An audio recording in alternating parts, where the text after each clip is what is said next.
Olá pessoal, nós estamos aqui no nosso primeiro podcast do curso de Direito da Universidade Estadual de Alagoas, Campus 1. Meu nome é Ingrid. O meu é Sabrina e nós somos alunas do 7º período do curso de Direito. E agora a gente vai começar a entrevista com uma professora convidada que se chama Aline Oliveira. E a primeira pergunta é ela se apresentar e falar quem ela é. Bom, eu sou professora inicialmente, né, já que nós estamos aqui representando a Universidade Estadual de Alagoas. Sou a professora Aline de Oliveira Santos. Estou na universidade desde o ano 2010, quando eu entrei como professora substituta. Depois, novamente, fiz a seleção para substituta.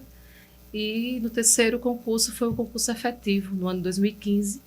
E passei a ser professora assistente hoje da universidade, no curso de Direito, né? Então, a Aline é ainda uma jovem mulher, né? Apesar de terem passado os anos, mas ainda me sinto a mesma Aline que começou o curso de Direito, que queria realizar a sua independência, né? Tanto financeira, emocional, e que lutou bastante, né, e luta bastante numa sociedade onde, infelizmente, a mulher ela ainda é subestimada na sua inteligência, né? Então, foi uma luta constante para mostrar que eu, Aline, sou capaz, sou arapiraquense, alagoana, nordestina, né? Tive a possibilidade de estudar em outro estado, tanto no Sergipe, onde eu fiz a minha graduação, né?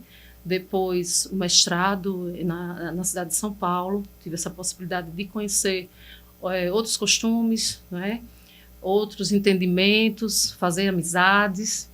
E agora, depois de 10 anos que eu fiz o mestrado, que eu fiz 10 anos, não me engano, 2010 eu terminei o meu mestrado, né? Eu fiz o meu mestrado, então depois de 14 anos, agora no 2024, eu estou me desafiando a concluir o doutorado, né? Eu acho que quando você está na área educacional, você tem que ir até o fim, né?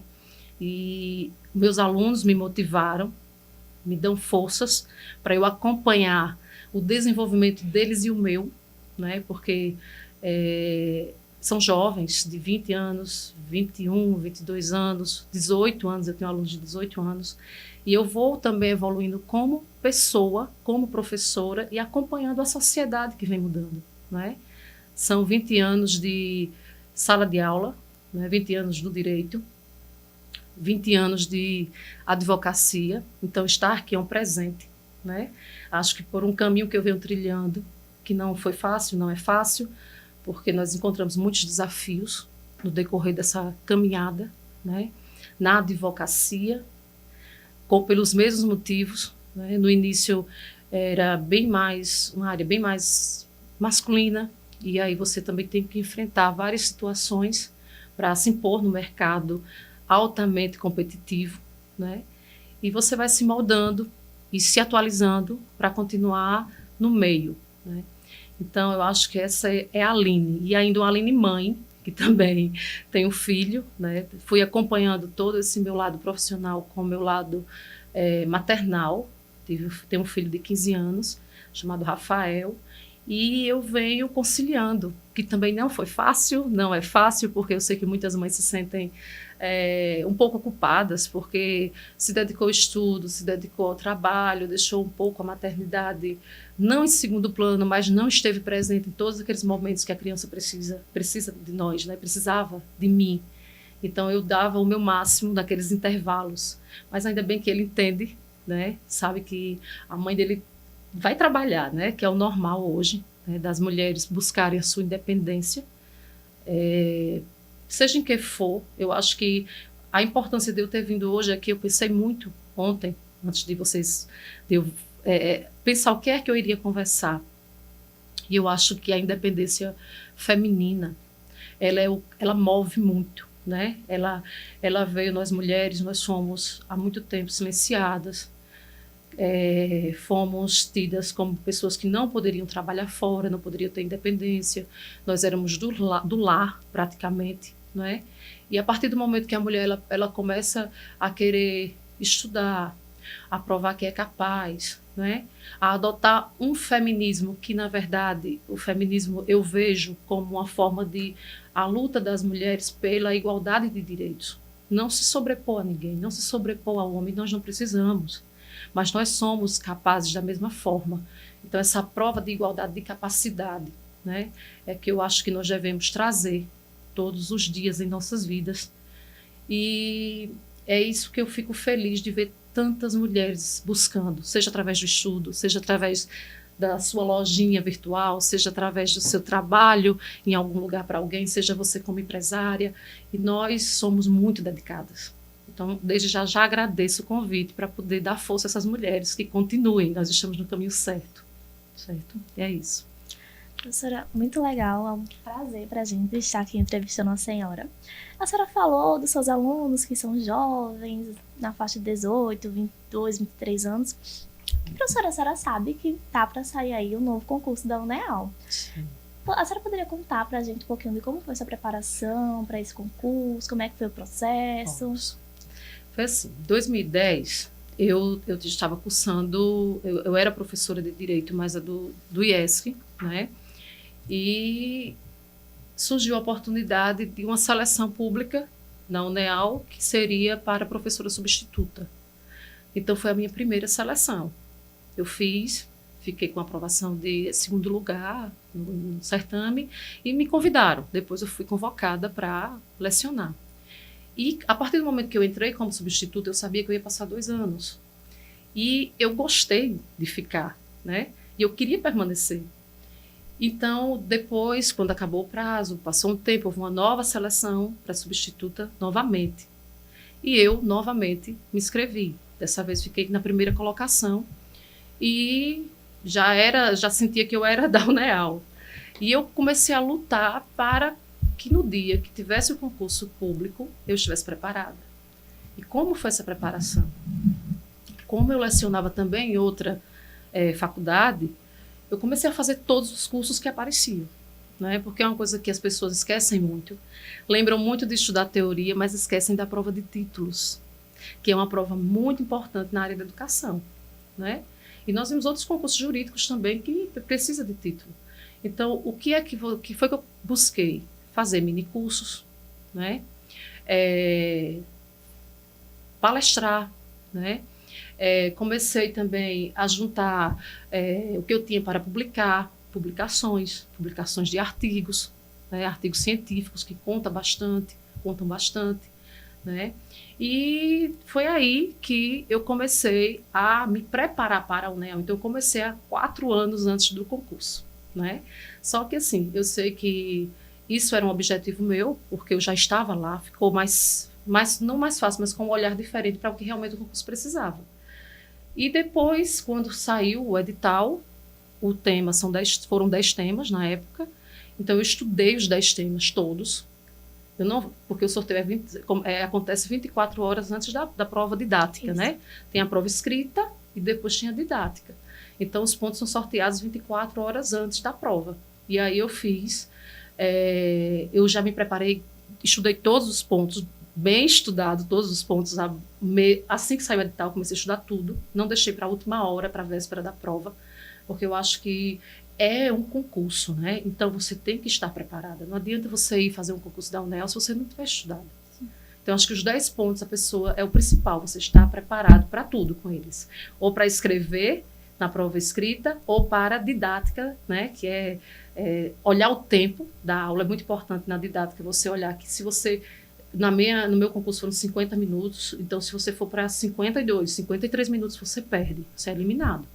Lembrar de entregar plano de aula, porque é outra forma de eliminação, antes de fazer a prova didática, isso é muito importante também, porque muita gente muito competente perde por coisas que são pequenas diante do seu conhecimento, né? Então, foi isso. Eu acho que é isso que os candidatos precisam estar preparados, porque logo, logo vai ser o concurso. Eu acho que esse ano ainda sai o concurso de professor, né? Professora, e a senhora poderia falar para a gente um pouquinho de onde surgiu o seu interesse pela docência? Se foi durante a graduação, se foi depois que terminou? Eu acho que desde criança eu brincava de boneca, lecionando com as bonecas, né? Então, eu acho que foi um dom. Eu acho que foi um dom, porque eu sempre me via professora. Eu achava que eu já era professora desde criança. E advogada desde criança. Tinha uns cadernos que as crianças perguntavam no colégio: o que é que você quer ser quando crescer? Então, nessa época, eu já falava que eu queria ser advogada, né? Isso eu tinha o quê? 8 anos, 9 anos. Então, eu me via professora, né? Desde a minha infância, quando eu já sabia o que eu queria. Então, eu era uma criança bem decidida de saber o que era que eu queria. E eu fui aproveitando os meus dons, de lecionar, de falar, né? De ensinar. E a área jurídica também eu não tinha dúvidas. Então, o tempo só fez confirmar o que eu já sentia, né? Eu acho que a gente sente o que é que a gente quer. Agora, a advocacia é que aconteceu na minha vida. Por mais que eu queria ser advogada, eu também tinha outros sonhos, que eram um outro tipo de concurso, né? Um concurso específico que eu tinha vontade de fazer. Mas aí eu comecei a advogar, e a advocacia, ela é viciante. Você entra, depois você não quer mais sair, né? Você se acostuma. E em muitos momentos da minha vida, eu falei, eu estou cansada, eu quero parar um pouco, eu quero descansar da advocacia. Mas não sou eu. Quando eu paro, eu fico triste, porque eu deixo de ser eu. Então, não tenho como parar, né? Então, vamos conciliando minhas duas profissões, que é a advocacia e a sala de aula. Bom, e eu e Ingrid somos prova vivas que a professora Aline realmente tem um dom para ensinar. Isso, com certeza, já nasceu com ela. Obrigada. Sim, com certeza. Professora, a senhora falou de publicação. Sim. Nessa época que a senhora estava se preparando. E eu fiquei sabendo, a senhora já falou, que está iniciando doutorado, se desafiou a concluir o doutorado. A senhora poderia falar um pouco desse processo? A senhora também é autora de vários livros, né? Isso. Uma das autoras, juntamente com a senhora, será a próxima entrevistada, já dando um pequeno spoiler. Exato. A senhora poderia falar um pouco desse processo? Posso sim. O doutorado, como eu falei, eu fiz uma distância bem... Eu acho que foi uma longa distância, do mestrado para o doutorado, né? O mestrado eu comecei no ano de 2010, terminei em 2011, um pouquinho que eu fiz rápido, eu adiantei bastante. Então, em 1 ano e 3 meses, eu consegui fazer o mestrado, terminar e apresentar a minha dissertação de mestrado. E aí, então, desse tempo, eu só vim fazer o doutorado agora no ano de 2023, né? Quando eu me desafiei a conciliar tudo e fazer o doutorado em Maceió. E aí eu fiquei indo todas as semanas, um novo mundo, porque o doutorado é diferente. Diferente do mestrado, é diferente da especialização, ele quer uma dedicação maior, principalmente na área de pesquisa, não é? Então, você vê novos métodos de pesquisa que eu lecionava, mas eu não pesquisava tanto quanto o doutorado exige, né? E durante o curso, eu entrei com um projeto relacionado ao direito do consumidor, as vendas virtuais, né? O aumento das vendas virtuais. Eu queria fazer essa pesquisa voltada para, durante a pandemia, se houve um aumento nas vendas, que a gente acredito que sim, mas nós não temos a certeza é só com a pesquisa, né? E dentro do doutorado eu pude ver outras disciplinas, porque foram 13 disciplinas que eu cursei, foram muitas, não é? E também um curso que a duração é de 4 anos, mas eu também consegui, em 1 ano e meio, concluir as 13 disciplinas, que seriam 2 anos, né? Porque você passa 2 anos com as disciplinas e 2 anos você passa escrevendo sua tese. Então, durante esses 1 ano e meio, eu consegui concluir as disciplinas e me apaixonei por uma disciplina específica, que foi de discurso de gênero, ministrada pela professora doutora Gesana Batista, né? E ela é antropóloga, e eu fiquei completamente encantada, porque era o que eu vivia, o discurso sobre mulheres, né? A fala sobre mulheres, a vulnerabilidade do transexual, dos direitos dos transexuais, a questão do casamento homoafetivo, né? Falo homoafetivo porque está relacionado ao afeto das pessoas, e a lei não pode deixar de não ver, fechar os olhos de que aquelas pessoas adquirem patrimônio juntas, não é? Tem todo como eu falo, todo um processo, né, que realmente é compatível com o casamento, né? Então, eu fui conhecendo coisas que, apesar do meu dia a dia em outras áreas, eu não tinha esse conhecimento mais profundo. Então, decidi mudar o tema. Eu decidi mudar o tema e pedi ao colegiado, né, do doutorado, que eu queria uma nova coordenação, uma coordenadora para o meu projeto, e que eu queria falar agora sobre mulheres. E uma parcela das mulheres que muitas pessoas não falam, mas que, apesar de 47 anos da lei do divórcio, essas mulheres ainda são discriminadas socialmente, que são as mulheres divorciadas. E muita gente não fala. Porque o divórcio é um sinônimo de independência, é um sinônimo de liberdade, de muitos casamentos infelizes. Sim. Mas, mesmo assim, essa mulher ainda é vista com não tão bons olhos como a mulher casada, não é? Então, esse fator, essa falta de conversa sobre isso, essa discriminação com a mulher divorciada, a mulher separada, que tem uma diferença, a mulher que é mãe solteira, né? Ela não é disponível, mas muitas pessoas veem como mulher disponível. E isso aí é um estudo que a sociedade precisa entender que não é assim, né? Ninguém é obrigado a permanecer em um casamento falido. Então, essa mulher que teve a coragem de se divorciar, seja por qual das razões, ela é muito forte. Ela tem que ser aplaudida, porque ela está tendo a oportunidade de um recomeço, né?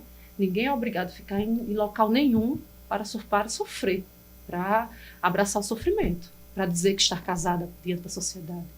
Então, o divórcio veio para isso, para dar a liberdade das pessoas serem felizes e não discriminadas.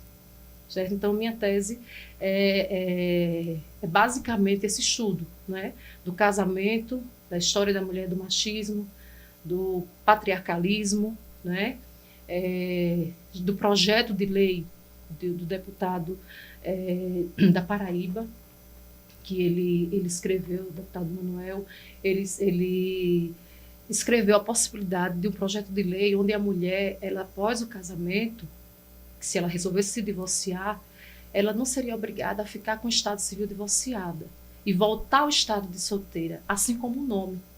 Então, esse é praticamente o meu estudo, né? Essa possibilidade, que se a mulher voltasse ao estado de solteira, até para preservar a sua intimidade, né, e sua privacidade, dentro dos direitos da personalidade, ela tivesse essa possibilidade de não precisar falar todas as vezes que perguntasse o estado civil dela, de divorciada. Entendeu? Porque abre uma brecha para vários pensamentos, inclusive assédio sexual. Muitas pessoas falam que não, isso está ultrapassado. Não está ultrapassado. Né? Não está ultrapassado, porque é muito lento, e está sendo ainda muito lento, esse processo de a sociedade acostumar que o divórcio é uma forma de libertação de uma situação que não estava boa, né? De um recomeço. Certo? Então é isso. Professora, em relação ao tema do seu doutorado, a gente elaborou algumas dúvidas que podem surgir, e a gente queria que a senhora explicasse um pouco sobre a diferença entre separação judicial e o divórcio. Pronto, ótimo, tá certo. A separação judicial, como eu falei a vocês, o grande questionamento dela é que ela veio antes do divórcio, antes da lei de 1977, que é a lei do divórcio, e ela veio como uma forma de substituir o antigo desquite. E aí, qual é a questão da separação judicial? Ela assume todos os papéis do divórcio. Quais são esses papéis? A questão de você separar o patrimônio adquirido pelo casal, dependendo do regime de bens, né? Ela cuida da guarda dos filhos, com quem vai ficar, né? Quem vai cuidar das crianças. Ela regula a questão de alimentos, regula também a questão de você voltar a usar o nome de solteira, né? Ou de solteiro. Mas o que é que ela não faz? Ela não rompe o vínculo matrimonial. Ou seja, aquela pessoa que é separada judicialmente, ela não pode casar, ela não pode contrair um novo matrimônio. Então, isso que ficou ultrapassado. A separação judicial, ela ainda existe, para muitos doutrinadores, ela está em desuso. Eu também concordo que ela está em desuso, certo? Nesses 20 anos de advocacia, eu nunca fiz uma separação judicial. Eu faço divórcios, né? Mas o que acontece? O Código de Processo Civil de 2015 repetiu a separação judicial. O Código de 2002 também trouxe, o Código Civil de 2002 também está regulando a separação judicial, porque ela dá essa faculdade da pessoa escolher continuar casada, na verdade, resolver todas as questões, mas continua casada, não rompe o vínculo matrimonial. O objetivo disso era que a família pudesse retomar o casamento, né? Mas aí o que acontece? E tinha os tempos, né, para acontecer isso. Com a lei do divórcio, de 1977, surge o divórcio. Só que ele surge de várias modalidades. Ele tem a modalidade que seria o divórcio consensual, né, quando as duas pessoas resolvem voluntariamente resolver a questão em comum acordo, e surge também o divórcio litigioso, onde não há um acordo entre as partes. E aí também era a exigência que tivesse o tempo de 1 ano de separação de fato ou de separação judicial para você poder entrar com o divórcio. Ou, que era o divórcio indireto, ou o direto, que seriam 2 anos da separação de fato. O que acontece? Com a emenda 66 de 2010, surge a oportunidade de você não mais esperar esse tempo de 2 anos de separação de fato para ingressar com o divórcio. Então você pode hoje ingressar com o divórcio direto, que não depende de tempo, não precisa de provas. Eu cansei de fazer, de acompanhar clientes minhas para fazer ação de divórcio, onde eu tinha que levar 2 testemunhas para comprovar que eles estavam separados de fato por 2 anos, né? Porque era exigência da lei. E aí, com a emenda 66, que mudou o artigo 226, parágrafo 6º da Constituição Federal, fez com que o divórcio possa ser direto, né? O divórcio, ele, se você casou, no outro dia você pode se divorciar, ele não precisa mais de tempo, né? Isso é importante, eu acho que é um avanço, sim, um avanço social, para que não mantenha as pessoas presas em algumas situações que elas não querem ficar. Professora, e falando sobre divórcio, continuando nesse tema, eu gostaria de saber se aumentaram ou diminuíram os casos de divórcio de acordo com o tempo e quais são os principais motivos que causaram esses períodos de divórcio. Sim. Inicialmente, a questão do aumento, eu fiz uma pesquisa esses dias, já para a tese, e na cidade de Arapiraca, né, eu me surpreendi porque durante a pandemia, eu tinha feito muitos divórcios, né, virtuais, que foi quando começamos a fazer os processos virtuais, e as audiências virtuais, melhor dizendo. E aí, o que aconteceu? Eu achei que eu tinha feito muito divórcio, eu achei que durante a pandemia tinha aumentado o número de divórcios. Mas, pelo site do IBGE, a última pesquisa de 2022, o que foi que aconteceu? Em 2007, nós tivemos 314 divórcios, eu trouxe aqui os dados para mostrar a vocês. Em 2010, 320, 2011, 556, 2012, 509. E aí aumenta em 2014 para 621, e 2017 aumenta mais ainda para 835, 2018, 911, 2019, 865, e aí acontece a pandemia, 2020, 2021. E há a redução no número de divórcios, 629, 687. E em 2022 volta a crescer para 749 divórcios judiciais na cidade de Arapiraca. Então, na pandemia houve uma redução. Só a pesquisa mesmo para você conseguir descobrir a realidade. Não é bem o que a gente pensa, né? São os dados. Então, houve essa redução, né? Em relação aos motivos, os motivos são diversos. Muitas pessoas pensam que o adultério, por ele não ser crime mais aqui no país, acham que o adultério ele é permitido, né, no casamento. Está liberado. Não é assim. Quando você casa, esse casamento que eu falo é o casamento civil, previsto no Código Civil 2002, você tem deveres, você assume deveres e obrigações de um casamento. E o primeiro dele é a fidelidade recíproca. né? Você tem a fidelidade, que engloba a lealdade, o companheirismo, a amizade, o respeito. Respeito mútuo é outro direito, né? E criação dos filhos, a convivência no mesmo local, preferencialmente, né? Mas as pessoas às vezes rompem e esquecem que contraiu com o casamento uma obrigação, porque o casamento, ele é, no Brasil é adotada a teoria eclética, onde o casamento ele pode ser, ele é um contrato, mas também é uma instituição. Mas ele é um contrato que vai reger todo a sua vida patrimonial, dependendo do regime de bens. Geralmente é o parcial, porque é o regime geral, quando as pessoas não escolhem no cartório seu regime de bens, vai ser o geral, que é o parcial. Ou seja, tudo o que as pessoas adquiriram após o casamento será repartido, né? 50%, que é a meação de cada um. Então, você tem que entender que você tem um contrato, e esse contrato não é só em questão de bens, mas de respeito com o outro. E aí, os maiores motivos, além do rompimento desses deveres do casamento, nós estamos vendo as previsões da Lei Maria da Penha, que é a questão da violência, né? A violência contra a mulher. Estão nos matando mais, né? Fora a morte física, a morte real, né? Tem outros tipos de violência que faz com que aquela mulher ela vá se desgastando com o passar do tempo na relação. Tem a violência patrimonial, que é a violência onde o homem geralmente, até o salário da mulher ele fica, né? Dando a ela pedaços do que ela possa precisar, ela tem que pedir a ele o suor do trabalho dela. Isso é uma violência patrimonial, né? Outra violência é a física, que é quando ele ameaça com arma, jogando ácido, né?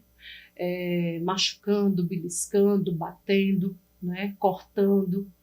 Temos também a violência moral, né? Que é a violência que atinge realmente a honra da mulher, né? Que é aquela honra objetiva, que é o que as pessoas pensam dela, e a honra subjetiva, que é o que ela pensa sobre ela. Então, ele utiliza de várias formas, atribuindo o crime que ela não cometeu, com a calúnia, não é? Falando da reputação dela contra as pessoas, que é a difamação, injuriando o que ela sente, o que ela pensa sobre si, que é a honra subjetiva, não é? Tudo isso é uma violência, e muitas vezes divulgada nas redes sociais, que isso é falta de respeito, né, total, né? E ainda temos também a violência psicológica, que é quando ele começa a tentar diminuir a autoestima da mulher, né? Dizendo que, por exemplo, ela está fora da forma que ele acha que ela deve estar, né? Que ela não é inteligente, diminuindo as suas aptidões. Então, tudo isso configura uma forma de violência, né? Então, é esse o motivo de você não precisar permanecer. Mas o que acontece? Que muitas pessoas julgam, acham que essa mulher que é vítima de violência, principalmente a física, e dentre as outras, ela vai conseguir sair fácil dessa situação. E não é assim. Porque, na verdade, ela já está com o emocional muito abalado, tem uma dependência emocional muito grande, e ela vai precisar de ajuda, né? De profissionais especializados, da família, dos amigos, para ter paciência, porque essa mulher ela acaba ficando doente.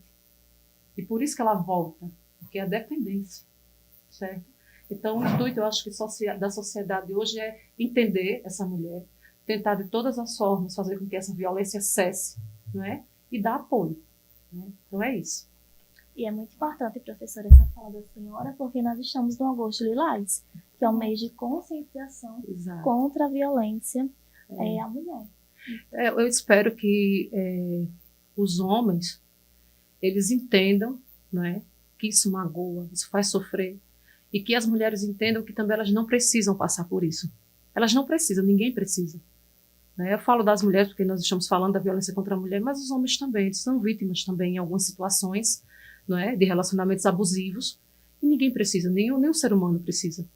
Certo? Professora, a senhora acredita que essa diminuição dos divórcios durante a pandemia aconteceu justamente por essa fragilidade da mulher no mercado de trabalho, já que diminuiu? Sim. A questão dela se sentir desprotegida em relação... Sim, tem muitas mulheres ainda dependentes. Por quê? Os filhos, não é? Filhos, às vezes não tem oportunidade, ficou dependente ali, às vezes de um só, né, o mantenedor da família. Então, há também essa possibilidade, com certeza. Muita coisa ficou muito difícil para todo mundo durante a pandemia. Professora, nós agradecemos muito a sua presença ilustre no primeiro podcast desse projeto de extensão. Eu tenho certeza que a nossa conversa com a senhora foi muito rica e enriquecedora. Muito obrigada. Quer falar do Fabinho? Deixa eu tirar esse papel daqui. Você se despede também. Eu tenho certeza que essa conversa com a senhora foi muito enriquecedora. Muito obrigada. A gente agradece a participação da senhora e toda a disposição em compartilhar seu conhecimento com as pessoas que vão ouvir esse podcast. Muito obrigada. Espero que sirva de incentivo, não é?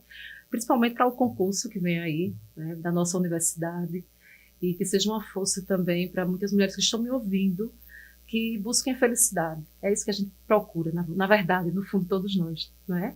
Muito obrigada, gente. Muito obrigada mesmo. Fiquei muito feliz com o convite. Espero participar de outros também.